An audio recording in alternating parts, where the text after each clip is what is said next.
हमदर्द laboratories 119 साल पुरानी यूनानी और आयुर्वेदिक दवा कंपनी भारत की सांस्कृतिक और सामाजिक एकता का प्रतीक रही है। 1906 में हकीम हाफिज अब्दुल मजीद द्वारा स्थापित हमदर्द ने रूह अफ़ज़ा, साफ़ी, स्वालिन और जोशीना जैसे उत्पादनों के जरिए हर समुदाय के दिल में जगह बनाई। 1948 में इसके मुनाफे का बड़ा हिस्सा वक्फ के रूप में दान कर शिक्षा, स्वास्थ्य और सामाजिक कल्याण के लिए समर्पित किया गया, जो सभी धर्मों और समुदाय के लिए खुला रहा। हमदर्द का इतिहास लगभग विवाद मुक्त है और इसने कभी भी धार्मिक या सामुदायिक बंटवारे की नीति नहीं अपनाई। रूह अफ़ज़ा जैसे उत्पाद ने न केवल भारत बल्कि विश्व भर में एकता और साझा संस्कृति का प्रतीक बने हैं। इसके विपरीत बाबा रामदेव की पतंजलि आयुर्वेद का इतिहास विवादों और सामाजिक तनाव को बढ़ाने वाली हरकतों से भरा है। हाल ही में रामदेव ने अपने पतंजलि गुलाब शरबत को बढ़ावा देने के लिए शरबत जिहाद जैसे आपत्तिजनक शब्द का इस्तेमाल किया, जिसमें उन्होंने हमदर्द के रूह अफ़ज़े को निशाना बनाकर इसके मुनाफे को धार्मिक संस्थानों से जोड़ा। ये बयान न केवल गणित और सामुदायिक ध्रुवीकरण को उकसाने वाला है, बल्कि ये रामदेव के संकीर्ण और निम्न स्तर की मानसिकता को भी उजागर करता है। एक ऐसे समय में जब भारत सामाजिक एकता की चुनौतियों से जूझ रहा है, रामदेव का ये कदम सस्ते प्रचार और व्यवसायिक लाभ के लिए संवेदनशील मुद्दों का शर्मनाक दुरुपयोग है। ये निंदनीय है कि एक व्यक्ति जो खुद को योग गुरु और आयुर्वेद का प्रचार कहता है, समाज को बांटने वाली भाषा का सहारा लेता है।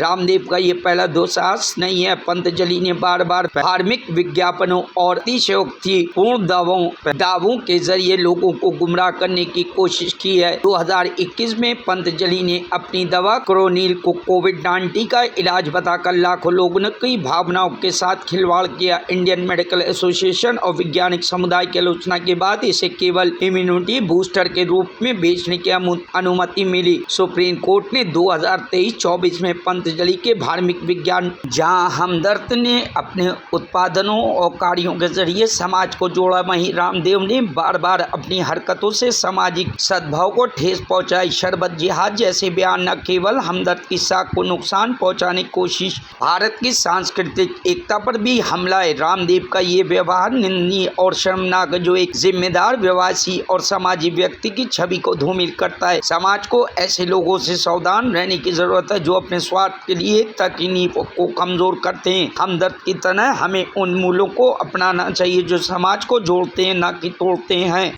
और गर्मियों में अरे प्यास बुझाने के लिए क्या ये सॉफ्ट ड्रिंक के नाम पर ठंडा मतलब टॉयलेट क्लीनर पीते रहते हैं। एक तरफ टॉयलेट क्लीनर का प्रहार, जहर, दूसरी तरफ शरबत के नाम पर एक कंपनी है जो शरबत तो देती है, लेकिन वो शरबत से जो पैसा मिलता है उससे मदरसे और मस्जिदें बनवाती है। ठीक है, उनका मजहब है, लेकिन आप यदि वो शरबत पिएंगे तो मस्जिद और मदरसे बनेंगे।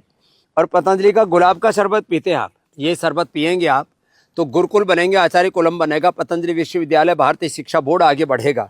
इसलिए मैं कहता हूँ ये शरबत जिहाद भी, जैसे लव जिहाद, वोट जिहाद चल रहा है ना, ऐसे शरबत जिहाद भी चल रहा है। तो लो, आपको इस शरबत जिहाद से बचाना है। Bureau report, news hub Bharat.